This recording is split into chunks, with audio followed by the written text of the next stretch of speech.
의대에 들어가서 이제 2학년 겨울방학 때 스키 사고를 당했습니다. 그래서 그때 이후로 이제 하반신 마비가 돼서 휠체어를 타게 됐고요. 힘든 역경을 뭐 극복을 하고 이런 건 좋은데 너무 극복을 했다 이거죠 지금.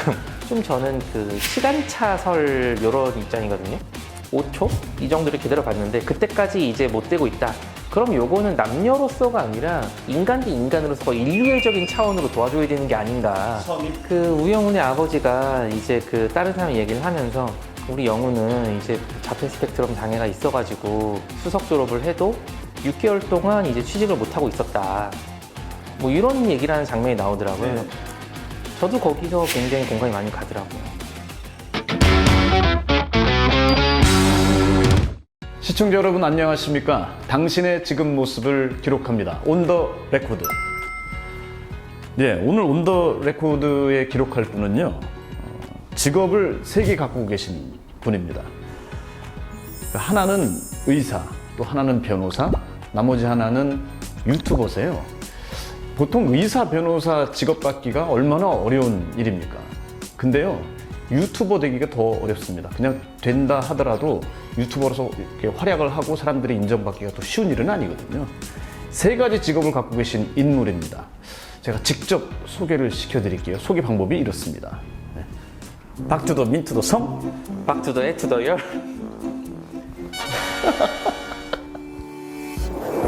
안녕하세요. 저는 이제 그 의사이자 변호사이자 유튜버로 활동하고 있는 박성민 변호사라고 합니다.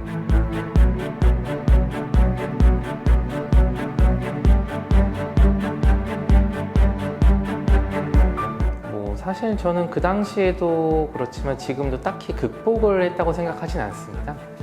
이게 뭐 극복이란 말을 표현하는 게 맞는지도 잘 모르겠고, 뭐 그때도 이제 비장애인이다가 장애인으로 넘어오고 나니까 불편한 점이 엄청 많았죠.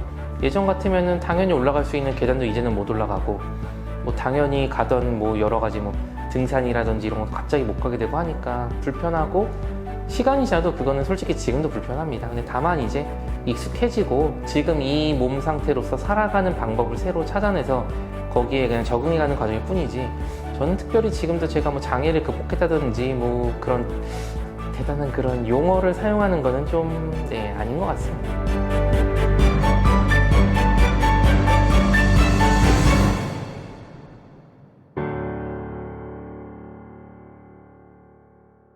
그 유튜브를 통해서 아마 많은 분들이 보셨을 겁니다. 예. 참 직업 3개를 갖고 있는 특이한 분인데요. 자, 어떤 직업을 어떻게 갖고 계신지. 물론 지금 변호사로 활동하고 계시고, 저는 이제 의사 자격증 갖고 계시고, 물론 이제 유튜버로서 활동하고 계신데 좀 설명 좀 해주시겠어요?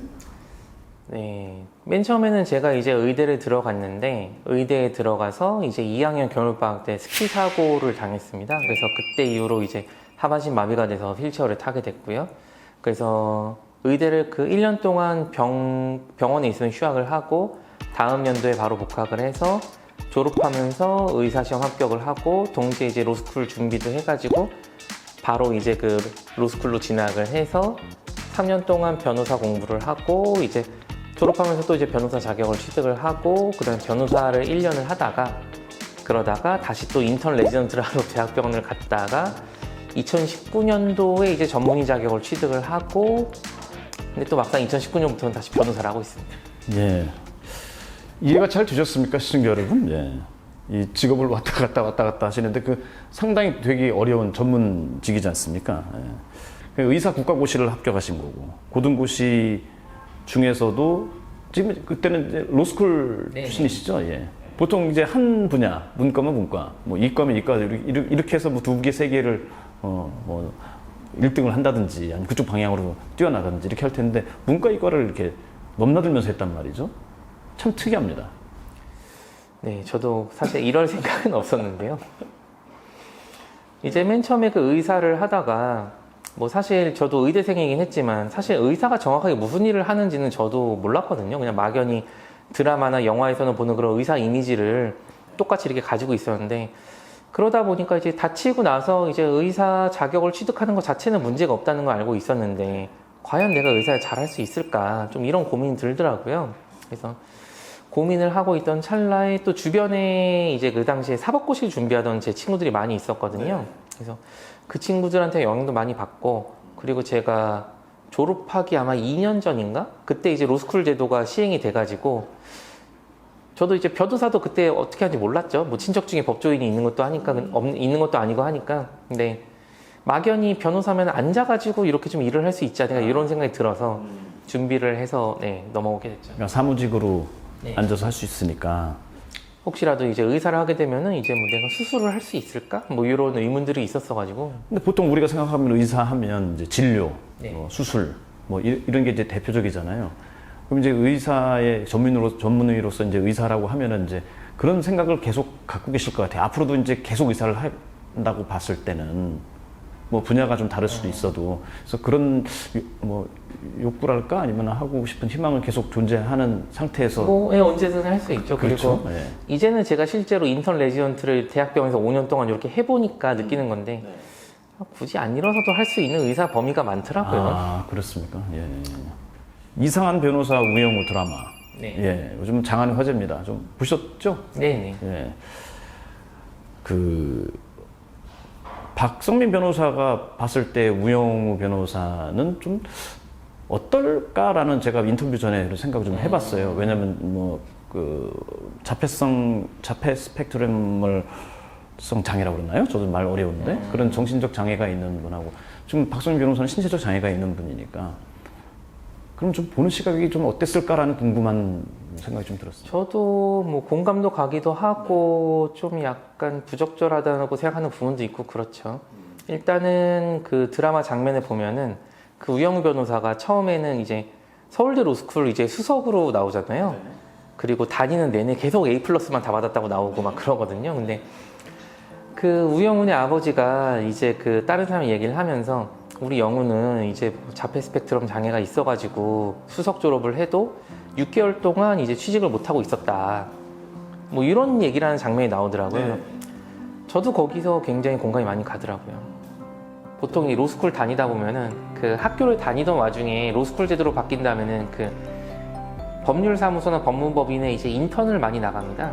그래서 인턴에 나가서 어필을 하고 만약에 거기서 뭐 충분히 좋은 모습을 많이 보여주면은 채용이 연계가 돼서 졸업하고 시험에 합격하자마자 바로 이제 그쪽 사무실로 들어가고 이런 것도 많이 하거든요. 그래서 인턴이라든지 아니면 그 졸업하고 시험 합격하고 나서 지원한다든지 이런 것들이 많이 중요한데 저는 서류 광탈을 많이 했습니다.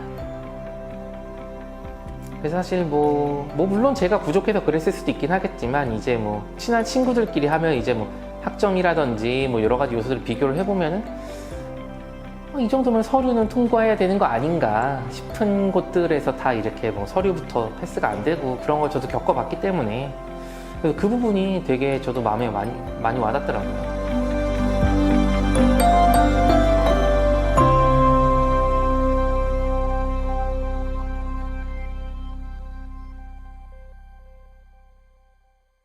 유튜버 활동하시잖아요. 네. 변호사 세 분이랑 같이 하는 저도 본 적이 있는데 그 내용 보니까 뭐 길지는 않은데 컨텐츠가 여러 종류가 있어요. 근데 제가 이렇게 봤을 때 결혼 관련한 컨텐츠가 좀 많이 있었던 것 같아요. 아, 그건 저의 이제 사심이 굉장히 많이 반영된 건데요. 어떤 사심이요? 그냥 이제 그 3명 중에 나머지 2은 결혼을 했고 저만 이제 노총각이 돼가지고 제가 어떻게든 좀 결혼을 해보고자 사심 가득 담아서 했습니다. 이거 부단한 노력을 하셨으면 어느 정도 성과가 있지 않았을까. 4년을 했으면 말입니다. 그래서 그 내용 보니까 결혼 정보 회사인가요? 네. 예, 거기 갔던 것도 있더라고요. 네. 그래서 어떻게 성공하셨어요? 뭐 그래서 거기서 뭐 몇몇 분들을 만났었죠. 그렇군요. 그래서 뭐 예, 그렇습니다. 아니 이게 우리가 막 그렇잖아요. 다 짝이 있다고. 근데 아직 이제 이루어지지 않았을 뿐이죠. 예, 그래서 아직이라고 하기엔 저도 이제 점점 마음이 다급해지고 있는 상황이라. 아예 급해지면 안 됩니다. 그리고 본인이 노총각이라고 얘기하는데 요즘 그렇지 않아요. 네, 이게 생각보다 요즘 많아요. 네, 미혼율이 굉장히 높아가지고. 근데 왜 결혼을 하시려고 하세요? 저는 다른 것도 그렇지만 아이를 너무 갖고 싶어가지고요.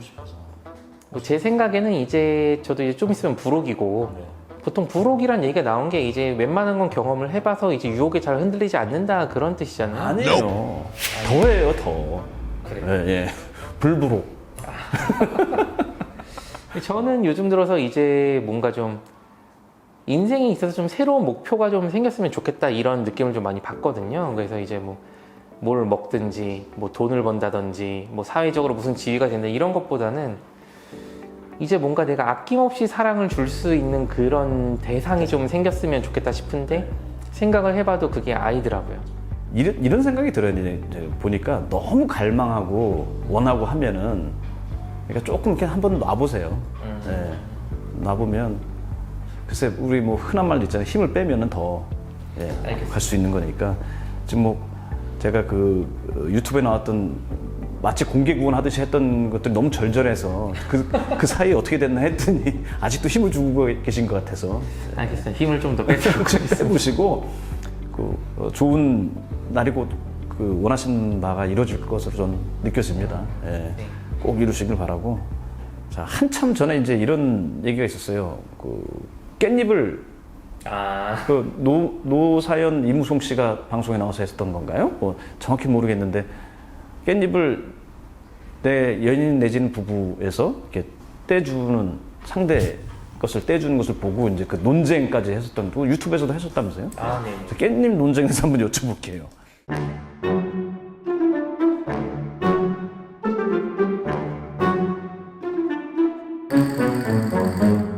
자, 깻잎 논쟁 한번 해보겠습니다.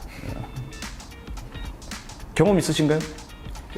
사실 근데 저는 이제 여자랑 이렇게 만났을 때 깻잎이 나오는 식당을 그렇게 가본 적이 있고 보통 이제 가끔 고깃집 가면 깻잎이 나오기도 하는데 요즘 젊은이들은 깻잎을 그렇게 잘 안 먹더라고요.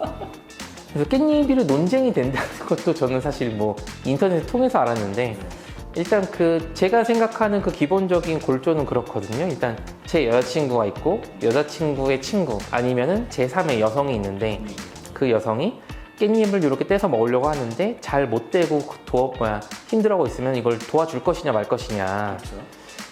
근데 그러면은 왜 도와주면 안 되느냐? 왜 도와주면은 이제 그 제 여자친구가 싫어하니까 도와주지 말라는 거겠죠? 아무래도. 그래서 저는 제 개인적인 생각으로는 도와줘야 된다, 안 도와줘야 된다 이렇게 딱 이분법으로 나누는 것보다는 좀 저는 그 시간차설 이런 입장이거든요.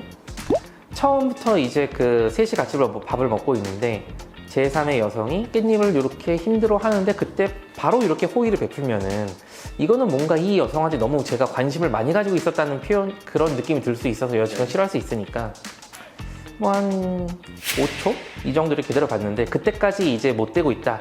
그럼 요거는 남녀로서가 아니라 인간 대 인간으로서 거의 인류애적인 차원으로 도와줘야 되는 게 아닌가. 선이? 예. 예. 너무 매정한 거죠. 지금 깻잎을 못 떼고 있는데 그거를 도와주지 말라고 하는 건 여자친구가 도와주든지 여자친구도 안 도와준다면 이 여자친구는 인성이 별로인 거 아닐까요? 계속 쳐다보고 있으면 그건 악이에요. 예. 예. 오히려 그럼 이 여자친구가 뭐 제3의 여성을 굉장히 싫어한다는 거겠죠? 근데 깻잎, 네, 깻잎은 단편적인 예고. 저는 이제 해줘야 된다. 바로 해줘야 된다. 그러면 이제 싫어하는 이유는 그러니까 싫어하는 분한테 그러니까 제 뭐 여자친구든 와이프든 얘기를 하겠죠. 아, 당신이 이렇게 된 상황이면은 누구든지 도와줘야 되는 거 아니냐 이렇게 봐야죠. 근데 이제 특정인한테만 예를 들어서 뭐 여러 사람이 있는데 이 사람한테만 계속 한다 하면은 오해를 살 수 있겠지만 아까 말씀하셨지 않습니까? 인류 평화.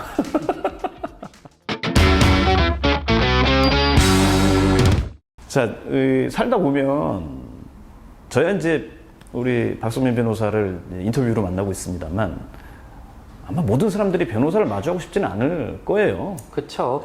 저를 만나면은 사실 좋은 일로 만나는 일은 거의 없으니까요. 사건이 생기기 전에는 뭐 이렇게 편하게 만날 수 있겠지만 사건으로 생겨서 변호사 만나는 일은 참 유쾌한 일이 아닙니다. 예. 그래서 좀 팁을 좀 얻고 싶어요. 뭐 수많은 변호사가 있고 뭐 대형 변호사도 있고 뭐 개인이 하시는 변호사도 있고 뭐 수많은 변호사가 있는데 보통 이제 사람들이 변호사를 만난다 하면 언제 내가 이 상담을 했을 때 시작점이 언제이며 또 비용은 얼마나 들어가는 거며 일반적으로요. 뭐 지금 변호사 상담비는 뭐 1시간에 어느 정도 또 언제 이렇게 지급을 돼야 되는 건지 설명을 좀 아주 간단하게 해주셨으면 좋겠어요. 예. 아주 간단하게요. 보통 이제 좀 문제가 될 것 같다 싶으면은 보통 이제 스스로 해결하려고 하다가 이미 사건이 어서 진행된 다음에 중간에 오시는 분들이 많거든요. 그래서 이게 문제가 될 것 같다 싶으면은 저는 최대한 빠르게 초기에 뭐 선임까지 안 가더라도 상담이라도 먼저 받아보시는 걸 추천드리고 싶고, 뭐 예를 들어서 뭐 형사 사건이다. 그럼 혼자서 아무 대책 없이 경찰 조사 받고 와서 그 다음에 어떻게 합니까? 뭐 이런 분들은 이제 이미 본인이 진술한 게 조서로 남았기 때문에 그땐 바꾸기도 힘들거든요. 그래서 초반에 먼저 받으시는 걸 추천드리고, 그리고 상담 비용은 당연히 변호사마다 다르긴 하고, 요즘은 이제 뭐 변호사 상담 플랫폼 같은 거 많이 생겨서 이제 뭐 비용도 천차만별이긴 하거든요. 근데 일반적으로는 한 시간에 10만 원? 요 정도가 평범한 것 같습니다. 평범하게 보통 이제 1시간 정도 상담을 받으면 10만 원 정도고 상회하는 거죠. 네. 예. 뭐 수임료도 이제 뭐 대체로 당연히 사건 내용마다 다르고 한데 난이도에 따라 다른 거니까. 일반적으로는 최저 이제 한 뭐 일반적인 가격은 한 550만 원 정도? 이 정도에서 시작을 하는 것 같고, 뭐 사건이 뭐 복잡하거나 죄명이 많아지거나 하면은 이제 뭐 거기서 뭐 1,000, 2,000, 3,000 이렇게 올라가기도 하고, 정말 너무너무 간단하다 그러면은 제가 보기엔 한 330 정도? 매우 간단한. 그리고 네, 뭐 네. 변호사가 하지 않고 뭐 사무장이나 이런 선에서 처리할 수 있는 부분. 그 사무장 말씀하시니까 또 드리고 싶은 말씀이, 보통 이제 변호사, 저희한테 상담 오시는 분 중에 그런 얘기 하시는 분들이 많아요. 나는 변호사 상담을 받으러 갔는데 변호사는 얼굴도 못 봤다. 지금 사건이, 소송이 진행되고 있는데 아직까지 변호사 한 번도 본 적도 없고 연락돼 본 적도 맞아요. 없다. 그런 경우 많아요. 다 사무장만 연락한다. 요런 데는 피하시는 걸 추천드립니다. 오늘 저 좋은 팁을 받으셨는데요. 사무장이 전적으로 업무 처리하는 그런 사무실을 좀 빼고 기피하시는 게 좋을 것 같고, 또 이제 사건이 진행이 되면서 가면은 이미 이제 손 쓸 수 있는 시간이 지나기 때문에 궁금하다 싶으면은 일단 뭐 유선상으로도 전화라도 이제 상담을 하고, 그게 제일 빠른 거죠. 그렇죠. 일단 유선상으로 전화를 하셔도 되고, 그리고 변호사 상담 비용에 대해서 좀 부담을 느끼는 분들도 꽤 있는 것 같아요. 그래서 뭐 무료 상담 이런 거를 열심히 찾는 분도 있긴 한데, 당연히 뭐 변호사 상담 뭐 10만 원이 이제 뭐 작은 돈은 아니니까 부담이 되실 수 있긴 한데, 사실 변호사 입장에서도 유료로 상담할 때랑 무료로 상담할 때랑 상담이 임하는 자세가 좀 차이가 있지 않을까? 당연히 다르죠. 그리고 이제 그 아까 최소 비용 뭐 10만 원에서 20만 원 뭐 말씀하셨는데, 일단 변호사 쪽을 찾아야 될 일이 생긴다 하면 이게 많다면 많다고 볼 수 있고 적다면 적을 돈일 수 있지만 더 큰 비용이 발생할 수도 있기 때문에 우선은 뭐 아까 우리 저 박변께서 말씀하셨습니다만 뭐 가서 조서 다 꾸미고 와가지고는 방법이 없잖아요. 사전에 좀 알아보시는 게 더 좋겠다. 그거보다는 더 안 만나는 게 더 좋고요. 예. 그렇죠. 제가 정계에 있다면 박성민 변호사 같은 사람 정계 진출 의뢰 한번 할 것 같아요. 받아보신 적 있으시죠? 뭐 몇 번 있죠. 어떤 분이 그 말씀을 하시더라고요. 이제 뭐 경력이 되게 좋다. 좋은데 좋아서 문제다. 일반적으로 이제 정치권에서 이제 장애인을 이렇게 데려간다고 하면은 그 장애인이라는 이미지를 이렇게 쓰기 위함인데, 사실 그 장애인이라는 이미지가 너무너무 잘 살고 있는 장애인을 원하진 않잖아요, 그들이. 시각 측면에서. 네. 예. 그렇기 때문에 이제 그 오히려 좀 힘든 역경을 뭐 극복을 하고 이런 건 좋은데 너무 극복을 했다 이거죠 지금. 그래서 우리가 원하는 그 장애인 이미지랑 좀 맞지 않는다, 뭐 이런 말씀을 하신 분도 있었죠. 야, 그건 너무 낭냥으로 가는 것 같고, 그건 좀 들어서 불쾌한 얘기네요. 예. 우리나라 법이요, 안 만들어져도 될 법도 너무 많고요, 좀 손 봐야 될, 개정해야 될 법들이 상당합니다. 근데 그런 측면에서 어떤 법을 좀 달리 보는 시각을 가지고 정책도 좀 만들어줬으면 하는 그런 바람이 좀 생각이 듭니다. 네, 제가 가게 된다면. 가실 것 같은데요.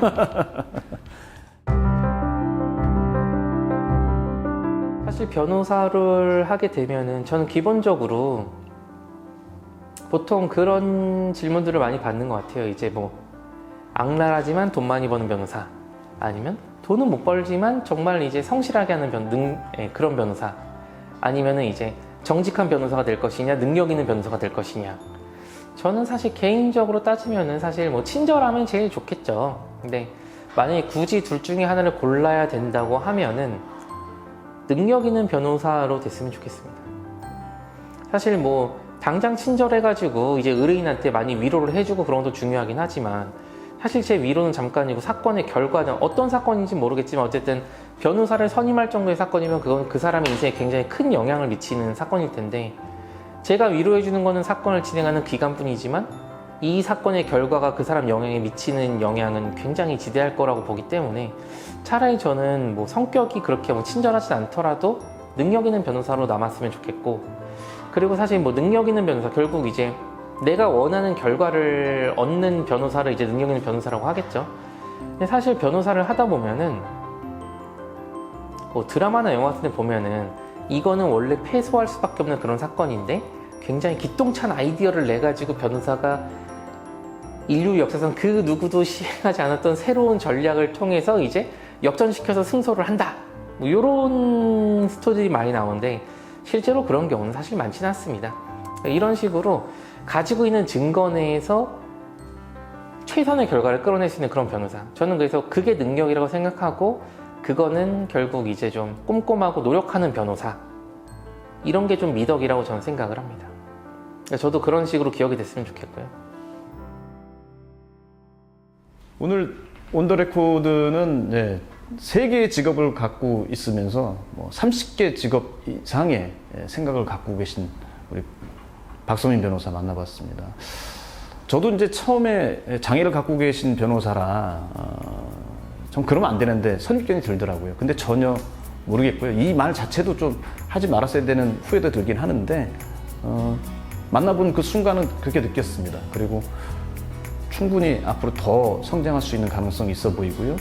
저희가 다른 측면에서 또 이 박성민 변호사를 만날 수 있지 않을까 하는 그런 기대감도 가져봅니다. 예, 오늘 온더 레코드는 여기까지 하고요. 저희가 처음에 인사드렸던 좀 어색합니다만 우영우 변호사하고 동그라미 친구가 했던 인사를 끝으로 정리할까 합니다. 참 죄송하지만 한 번 더 해주시겠어요? 이번에는 먼저 하실까요? 제가 예, 제가 먼저 하겠습니다. 박투더 해투더 열. 박투더 성투더 민? 네.